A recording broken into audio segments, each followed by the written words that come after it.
Okay, you know the drill by now. Introduce yourself, introduce the run, give me a countdown for the timer, and we shall get started. Hello, all you green, mean pizza eating machines. We're back and we are proud to present to you Teenage Mutant Ninja Turtles, Teenage Mutant Ninja Turtles, Heroes in a Half Shell, Turtle Power.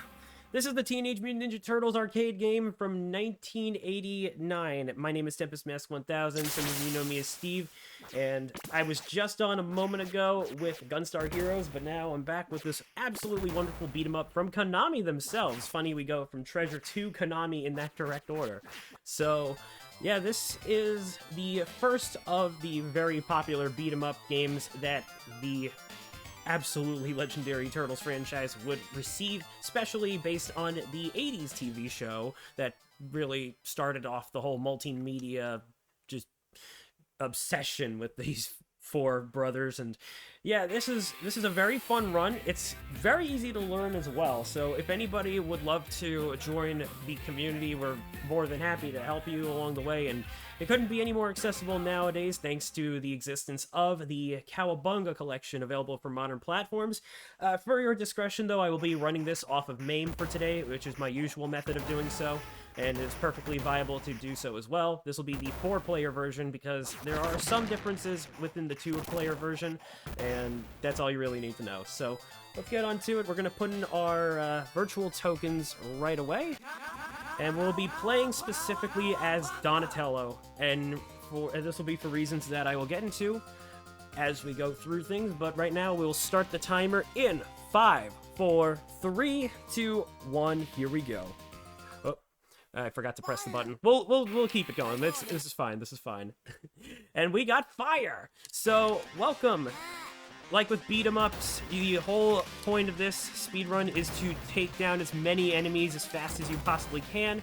You have a very simplistic moveset going on here, but the simplicity really works itself well here because you've got a nice little general combo. You've got a basic throw move, you've got a dive kick, and you also have a special attack, and that's exactly what makes Donatello here king of the run when it comes to his overall range, and the damage you can deal with that range is just bar none. I will say Raphael's special move is a bit unique in that it is grounded, but also makes him maybe the most unreliable, all things considered. It's really a matter of preference, I suppose, and what you yourself prefer to go for, but if you are opting for a single-player run, then you definitely want to go Donatello. And as we go through the first stage, this is also definitely one of the shortest to boot in terms of both level design and the fact that we are already finding ourselves in April's room, and we're going to be facing our first boss very shortly. I'm going to summon Rocksteady, everyone's favorite charging rhino, and I'm going to try and get him in a bit of a quick kill. So I'm just going to need a bit of focus as we get into things, but enjoy the boss theme.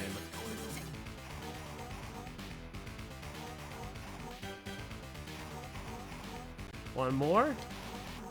Oh, that was close, but yeah, no, perfect. That is exactly what I wanted out of that. You love to see it.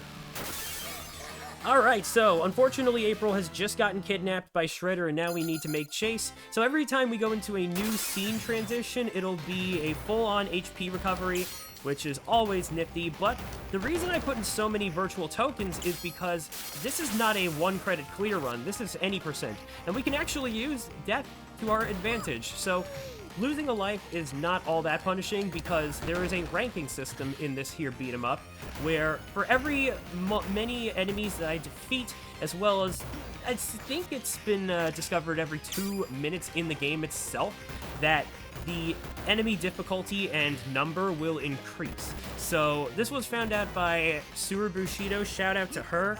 She also found out a very nifty trick that I'm going to be demonstrating for you right away once we move on over and say hello to the skateboard lady. You can actually hit her, but I'm not going to do so because I'm a hero, not a villain. Funnily enough, it does add a point to your score tally. It's I don't know what Konami was thinking here, but this is the Surabushido skip, where I am holding the downward right diagonal direction and causing the camera to manipulate like so. And now we have an enclosed boss arena where we're going to take on Bebop, and if I can get the quick kill going, Yeah, there, and one more to slam him down as we now jump into a hole that does not exist. Awesome. That was very, very speedy. I love that. Great performance right there on that level. That's a solid gold split right there. So, we're in the second part of Scene 2. So, there are 5 scenes in total. So, not every time we beat a boss doesn't mean that we're going to get a full HP recovery, which is fine. But we are introduced to the Mousers here. This enemy was probably only shown maybe once or twice in a 80s TV episode, and yet they became so synonymous with the video games that their immortality in TMNT history is owed to this very inclusion of being just a superb video game enemy, all things considered.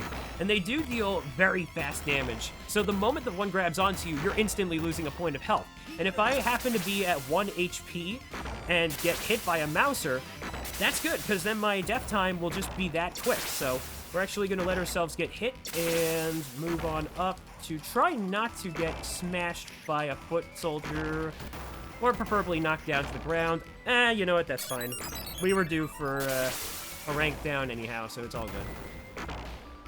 Just as long as I try to be a bit mindful of that from here on out. Because, you know, wasting time is not necessarily any more bueno than it is to just die unexpectedly in the game. But yeah, no, this is perfectly fine. I should tell you all how I'm doing the special attack, by the way. It's the attack button and the jump button pressed at the same time, but I have a special little binding on my controller to the Y button that allows me to do so easily.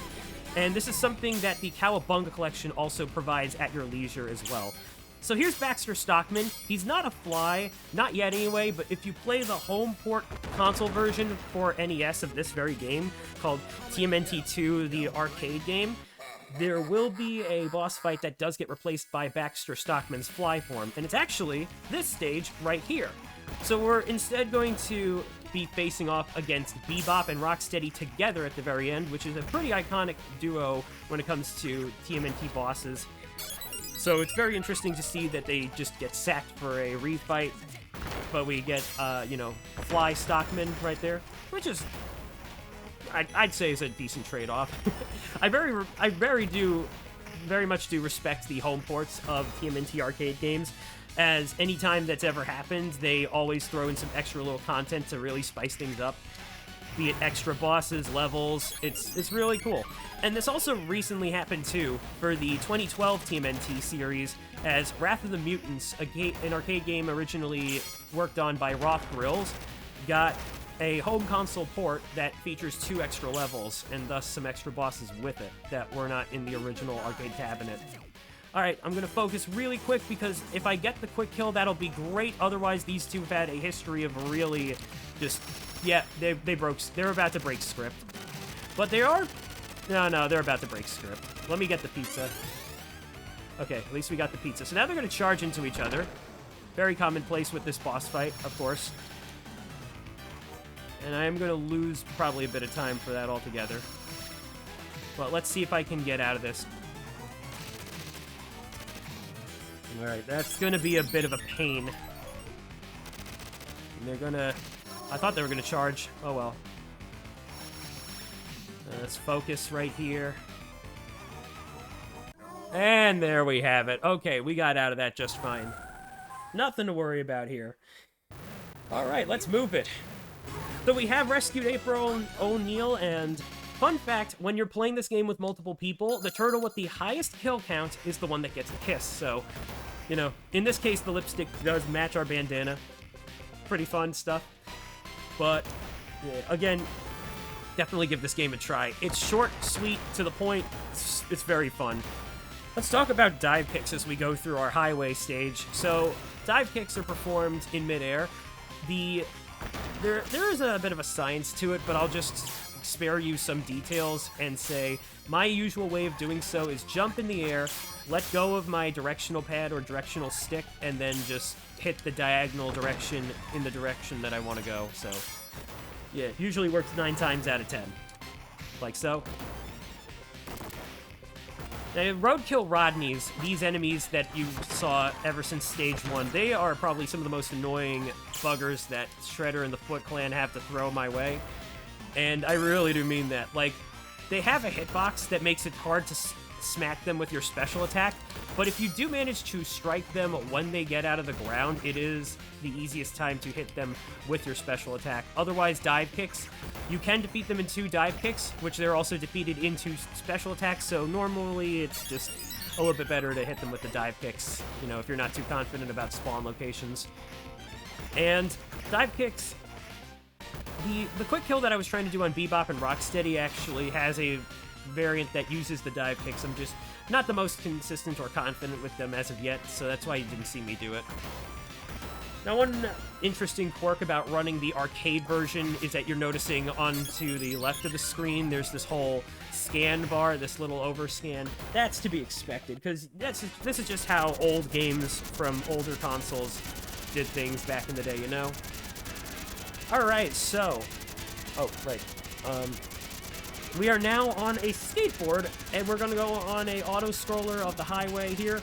I'm going to completely avoid hurting or destroying any enemies so that we can just go through the song onto 3 music loops. On the 3rd loop point, I'm going to defeat all of them, and if all goes well, we'll just instantly transition into Scene 4 without the need of any bosses. So that's a nice little break from the boss fight action right there. We got a bit of time on our hands, so Insta, this is a good time to state any announcements if you got some. Well, let's have a look. I don't think we have any new donations in. We do not. So if anyone does want to donate, of course, don't forget !donate in the chat. That will bring up the link to the donation page for the InstaYabathon 2024 fundraiser. The donations go towards Yellow and Blue Hub. The Yellow and Blue Hub, subject to the terms and conditions on the donation page. Essentially, the total that you see on the screen is the eventual total we'll be donating to the Yellow and Blue Hub, which currently stands at £172.20, which is an absolutely incredible total. I honestly cannot wait to tell them how much we have raised, and I want to say a huge thank you to everyone who's donated so far.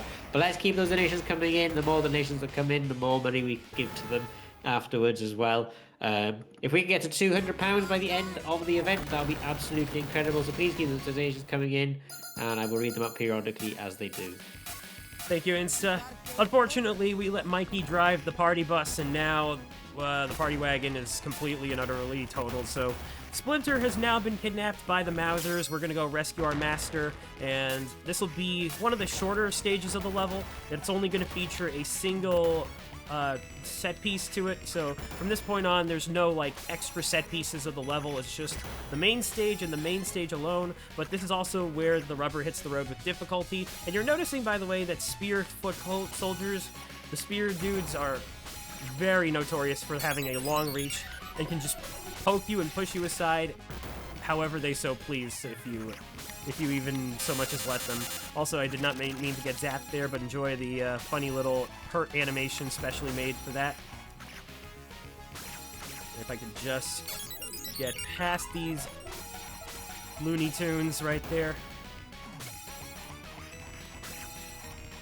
There we go.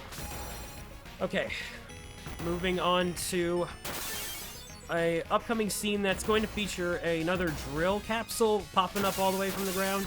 Only here it's going to have a bunch of fly drones come from the door. So let's have me focus just a little bit, and... Alright, I killed 4 of them at once. At the moment they come out, that's usually one of the best times to take care of them. And let's just stand right here to then push these roadkill Rodneys. We're supposed to hit the oil drums. I was going to try and do a bit of a despawn with them, but unfortunately, no dice. So we're just going to take the L right here and instead just do that.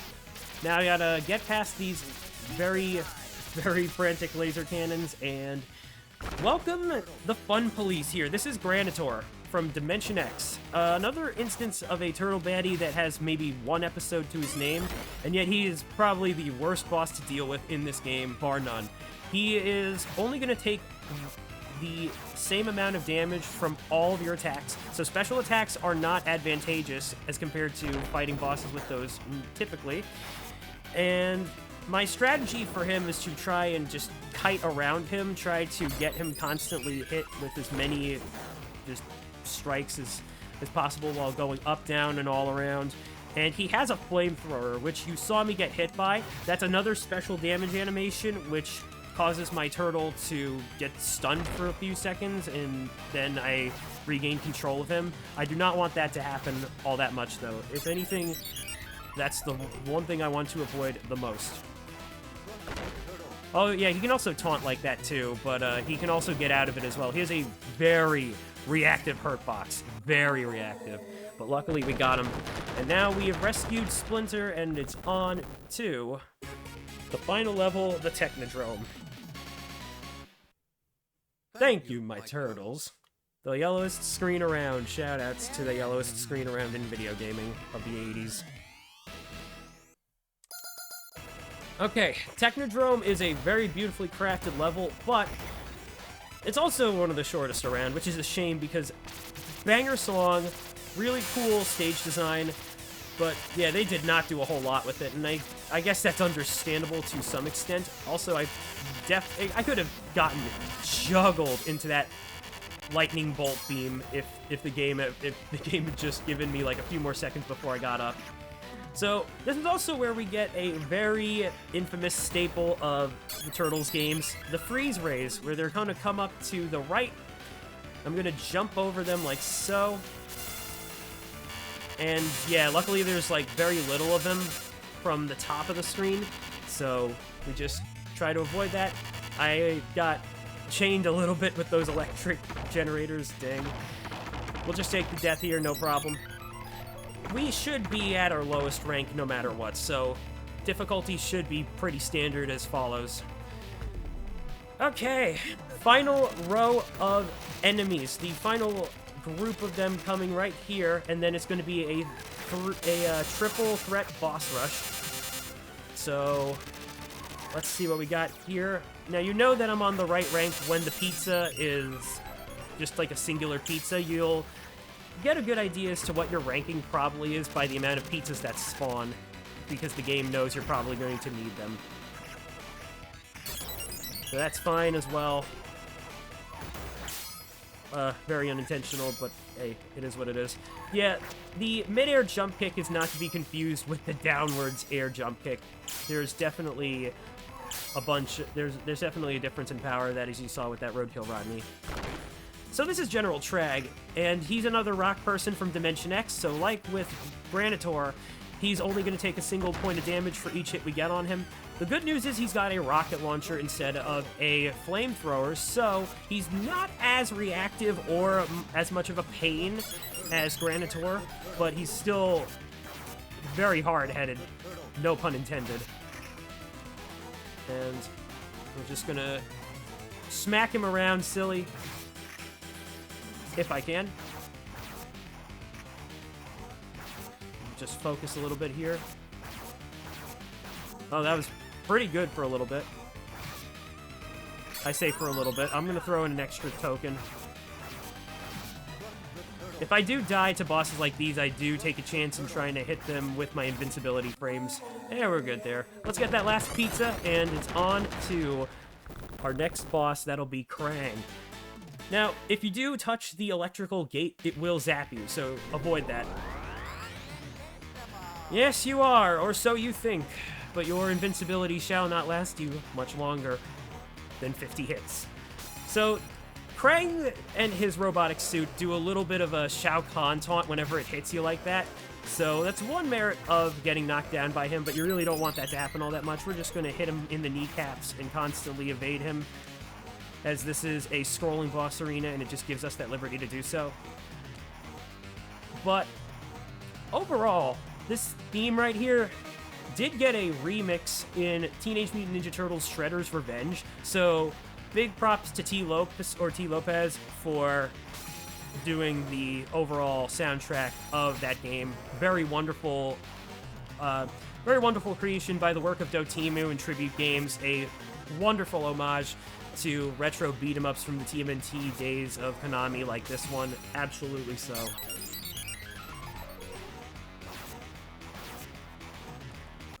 And he's down. Yes, you are, Krang. Get out of here. All right, one more boss to go, folks. We fight Shredder, and then that'll be it. So here's how this goes. I just took care of the clone's helmet, and we know that's the clone because he has much less HP than the real deal. But right there, I just manipulated Shredder into the end of the boss arena to get him stuck against the wall so that I can easily hit him and separate him from the way that the clone is moving. And this is very, very good because, again, just easier access to hitting him with my special move, which will now deal more damage to him. Now, as long as Shredder has that helmet on, he uses Mutagen Beam, which will instant kill me if it hits. But now that it's off, we are very close to taking him down, and time will be once we reach the Technodrome. So 3, 2, 1, time! And that, friends, is Teenage Mutant Ninja Turtles 1989, not to be confused with the original NES game. We freaked the Foots, mangled the Mousers, and totaled the Technodrome. That's turtle power! But what about the Shredder and Krang? Burned to toast, vaporized to milkshake, or escaped to Dimension X? Until we know, none of us can sleep safely in our beds. Shells.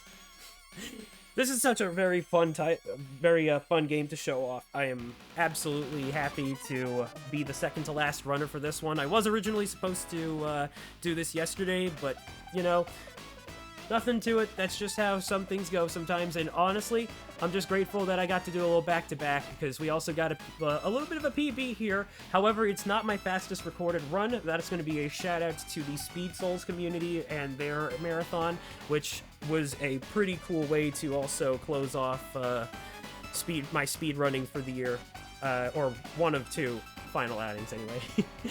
So, Insta, thank you so much for having me. It's always a pleasure to do some Insta Speedathon events for you all, for your very viewing pleasure, and for the sake of raising money for wonderful charities like the Yellow and Blue Hub.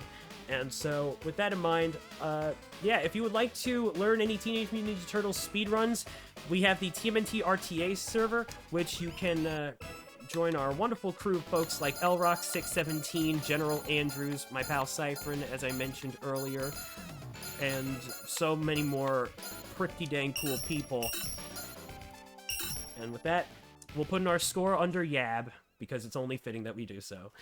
Thank you so much for joining me on this wonderful occasion on this beautiful Sunday afternoon over here on the East Coast.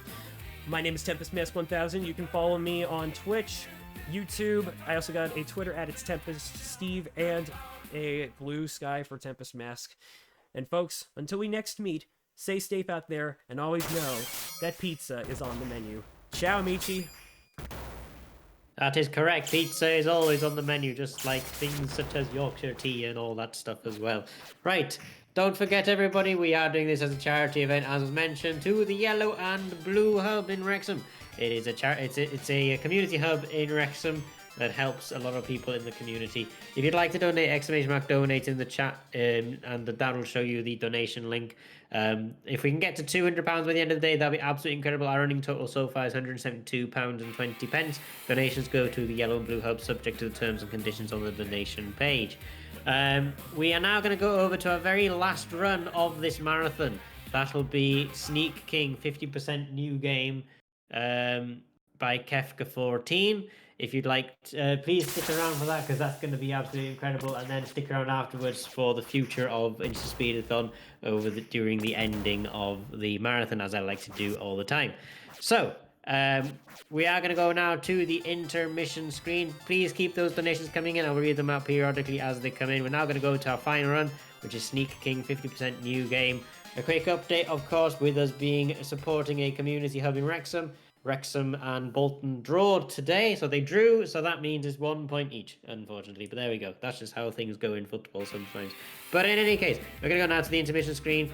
and we will be with you shortly with the next run, Sneak King 50% new games. Thank you, TempestMask1000 for the run. I will see you again next time. Good luck, Kafka.